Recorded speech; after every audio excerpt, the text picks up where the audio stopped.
This is the K'NEX ball machine motorized madness circle lift. I downloaded the instructions for this project from the Instructables.com website. The link for that website is in the text box below.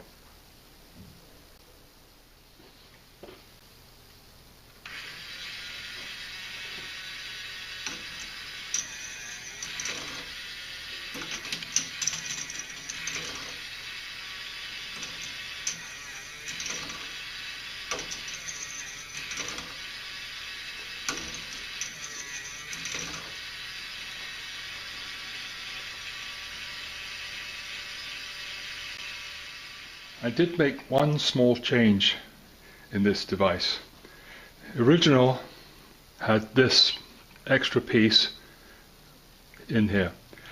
I found with my motor, whether it was not fast enough, not strong enough, wouldn't lift it up over the end here, and some balls would not go over. So I just took that away, extended this ramp here, and it works fine for me.